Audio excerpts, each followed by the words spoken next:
Donc bonjour à tous. Moi je suis donc Benjamin Octabanou, comme le disait Sarah. Je suis le directeur technique effectivement du Media Lab et co-développeur de Hive depuis 12 ans, je crois, qui est donc un outil qui a été conçu pour effectivement construire des corpus web à destination de la recherche, notamment en sciences humaines et sociales. Et alors pourquoi est-ce qu'on ferait ça? Parce qu'en fait le web est un endroit où aujourd'hui énormément de sujets sont discutés et pour la plupart des études en sciences sociales, c'est un terrain qui est potentiellement assez intéressant pour étudier des acteurs, des controverses, des débats entre différentes communautés, comme l'illustre bien ce dessin de Iska Sede. Et alors plus précisément, pourquoi est-ce qu'on ferait du crawling? Puisque donc Hive, c'est un outil de web crawl. Je pense que je vais pas rentrer dans le détail de ce que c'est qu'un crawl, parce que je pense qu'en tant qu'archiviste du web, pour la plupart, vous avez déjà une petite idée de quoi il s'agit. Mais donc l'idée, c'est que le HTML, tel qu'il a été conçu initialement par Tim Berners-Lee, il repose essentiellement donc sur le concept d'hyperlien, qui est donc ce lien qui permet d'aller d'une page à une autre et qui, quand il est employé, comme un certain nombre de publications l'ont déjà mis en avant, il n'est pas employé par hasard. Quand un développeur ou un auteur ou quelqu'un sur un site décide de mettre un lien vers une autre page web, c'est porteur de sens. Il y a une intention pour essayer de signifier effectivement un lien matériel, au-delà même du lien virtuel, entre différents éléments, donc notamment des pages web ou plus largement des sites, et donc, ce qui va pouvoir derrière permettre d'essayer de faire de l'analyse de réseau et d'observer comment des communautés se forment à partir de ces liens. Donc, Hive a été conçu comme ça sous la forme d'un crawler, donc destiné effectivement aux chercheurs pour créer en fait un corpus documentaire qui va être composé pour l'essentiel donc de ces acteurs du web qu'on appellera des web entités. Je vais y revenir. Et pour lesquels on va collecter les pages web, les contenus textuels qui se trouvent dedans et les liens vers d'autres acteurs qui seront définis par d'autres sites web. Donc ça va permettre de faire des analyses un peu sur tout et n'importe quoi. On a eu déjà plein de corpus qui ont pu être créés par des chercheurs de tous horizons, et même pas que par des chercheurs, des fois par des journalistes, des fois par des activistes sur des sujets en particulier. Et, euh, et tout est potentiellement possible. Donc pourquoi est-ce qu'on parle de ces web entités? L'idée, c'est l'une des particularités de Hive, c'est qu'il va permettre de facilement définir les frontières de ce que sont nos acteurs web.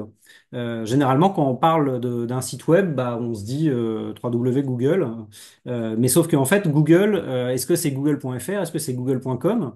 Par exemple, on pourrait décider de vouloir les distinguer ou de vouloir les regrouper, suivant le niveau de granularité de l'étude qu'on souhaite porter. On va peut-être vouloir diviser certains éléments en plusieurs ou au contraire les agréger. Donc là, je vous ai mis l'exemple du Media Lab de Sciences Po. Le Media Lab de Sciences Po pourrait être considéré comme appartenant à Sciences Po si on veut étudier les liens entre toutes les universités dans le monde. Mais si on veut étudier plus spécifiquement les laboratoires, on va peut-être vouloir distinguer Sciences Po du Media Lab de Sciences Po, et puis peut-être même du CEVIPOF de Sciences Po et de la bibliothèque de Sciences Po.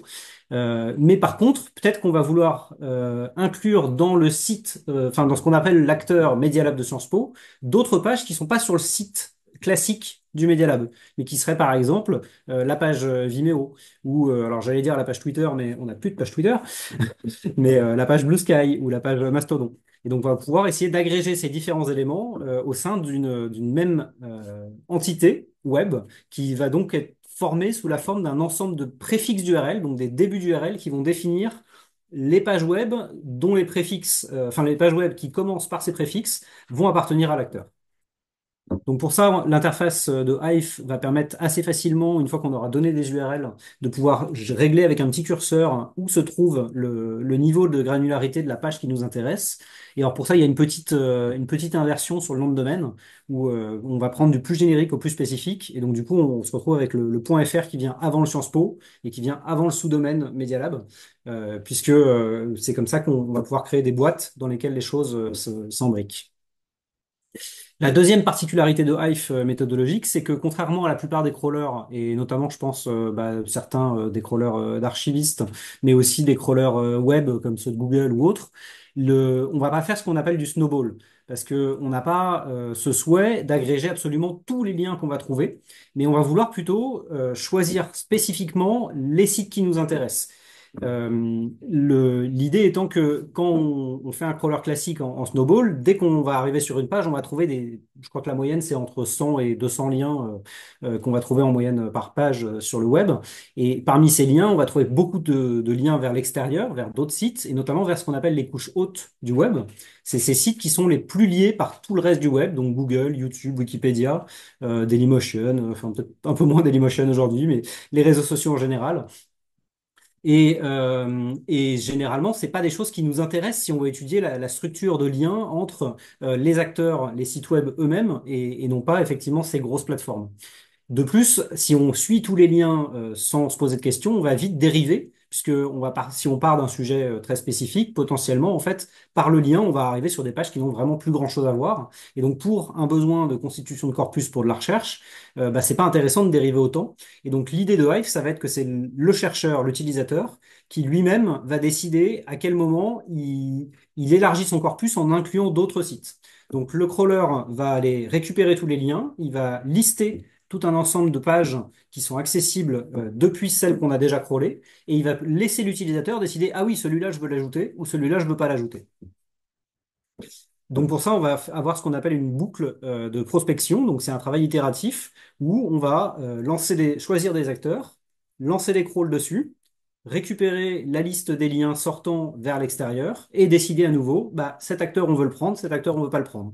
Donc le Hive propose une interface pour ça, dans laquelle on voit tous les sites qui ont été, donc ce que vous voyez sur la droite, tous les sites qui ont été cités par ceux qu'on a déjà fouillés. Et ensuite, on va pouvoir, avec quelques clics, décider de mettre en in avec le i ou en out avec le o pour inclure ou exclure du corpus un certain nombre d'acteurs. Et l'idée va être de répéter cette opération de manière itérative jusqu'à ce qu'on arrive à un corpus satisfaisant. L'idée étant de épuiser tous les sites dont on sait qu'ils ont été cités au moins un certain nombre de fois. Donc c'est à l'utilisateur de définir ce seuil. Généralement, on fait des seuils autour de 3, 4 ou 5. Comme vous l'imaginez, on est face à quelque chose qui forme une longue traîne. On va avoir très peu d'acteurs cités énormément de fois et on va avoir énormément d'acteurs qui seront cités une seule ou deux fois. Hive permettra ensuite via l'interface de qualifier et catégoriser les acteurs web en ajoutant des tags. Donc il y a deux types de tags. Il y a des notes de recherche où on va juste pouvoir commenter en fait, et des tags catégoriels dans lesquels on va pouvoir mettre une catégorie et une valeur. Par exemple langue, français, anglais, allemand, euh, type de site, blog, réseau social, médias, ce genre de choses, institution, etc.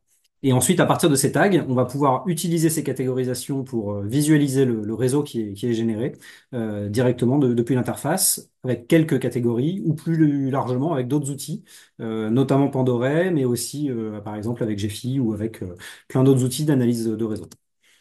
Hive propose également un outil complémentaire qui s'appelle Hybro, qui est en fait un navigateur web branché à Hive. Donc c'est un Chrome qui est adapté pour qu'on puisse, en visitant le web, être connecté en même temps au serveur de Hive et ainsi faire tout ce travail de choix de web entité qu'on veut inclure et de catégorisation en visitant les pages. Donc c'est vraiment un travail de terrain où on va pouvoir voir concrètement ce qu'on catégorise plutôt que de devoir, depuis l'interface, aller cliquer un par un sur tous les liens et se perdre dans des millions d'onglets.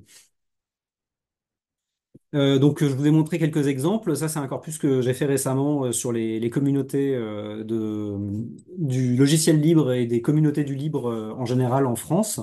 Donc, qui a été réalisé avec Hive, donc qui m'a pris quelques semaines à raison de tous les jours. Je revenais, je relançais des crawls en ayant choisi tout un ensemble de web entités.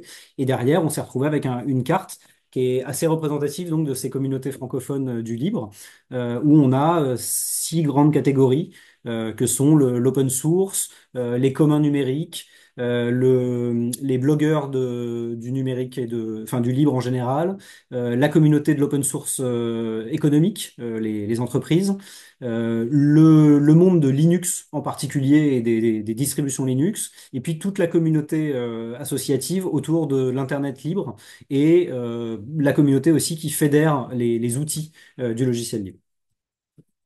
Ça, c'est un autre exemple de carte qui avait été réalisé où on a essayé de cartographier les acteurs qui parlaient du changement climatique et de les catégoriser en fonction de s'ils jugeaient que le réchauffement climatique était d'origine humaine ou non, donc en rouge et en vert.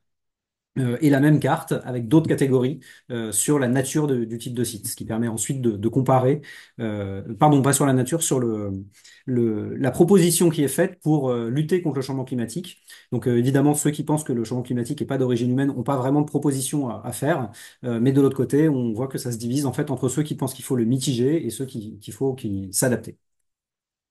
Une dernière exploitation possible de ces données, c'est d'utiliser également aussi le sens des liens, puisque en fait, suivant la direction dans laquelle un lien va se trouver, potentiellement, c'est également porteur de sens.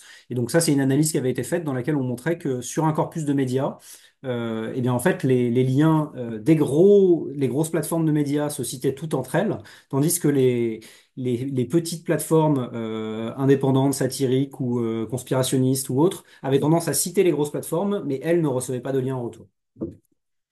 Donc, comme l'a dit Sarah et Dorothée, on a branché Hive sur les archives, sur un certain nombre d'archives. Donc maintenant, ça marche avec Internet Archive, avec les archives de la BNF, les archives de l'INA et avec archivo.pt au Portugal. Sachant que l'idée étant que quand on fait un corpus web, on peut avoir différents cas dans lesquels on a besoin d'accéder aux archives. Donc il y a le cas simple qui est que on voudrait faire le même corpus mais dans le passé. Et donc dans ce cas-là, on va se brancher sur les archives et refaire la même démarche de constituer le corpus, mais en regardant donc le web autour d'une certaine date. Donc Hive, on lui donne une date, on lui donne une couverture temporelle et il va accepter uniquement les pages des sites qui nous intéressent dans la période donnée qui soit disponible dans l'archive. L'autre alternative, c'est dans les cas où, par exemple, on constitue un corpus sur le web vivant, mais souvent on tombe sur des liens qui envoient vers des sites qui ont disparu. Donc du coup, l'intérêt dans ce cas-là, c'est que les archives vont nous permettre de quand même récupérer des données sur ces sites-là grâce à leur version archivée, la plus récente idéalement dans le passé, pour pouvoir compléter un corpus de données aujourd'hui manquantes. Donc, comme le disait aussi Sarah, on a fait une expérimentation avec tout ça depuis le Data Lab de la BNF, lors d'un data sprint organisé avec le projet Respadon. Et donc là, j'ai mis un exemple de 3 corpus qui ont été constitués, donc qui sont inachevés parce que ça a été fait quand même en une semaine courte, et qui présentent un certain nombre de défauts méthodologiques sur lesquels je pourrais revenir dans les questions. Mais donc, où l'idée étant de comparer la campagne sur le web de l'un des candidats à la présidentielle française en 2012, 2017 et 2022, qui est revenu donc 3 fois d'affilée, et donc de comparer la nature de la campagne sur le web à cette époque, sachant que la BNF fait un gros travail d'archivage, notamment des données pendant les élections. Et donc de montrer que l'évolution de la structure avec originellement très peu de réseaux sociaux impliqués dans les plateformes de campagne et avec un développement très fort de ces réseaux à travers le temps. Il y a quelques publications qui présentent un peu la méthodologie qui est derrière Hive, sur lesquelles on peut s'appuyer quand on publie un travail de recherche avec Hive, et donc qui peuvent être cités dans ces cas-là. Et je vais m'arrêter là.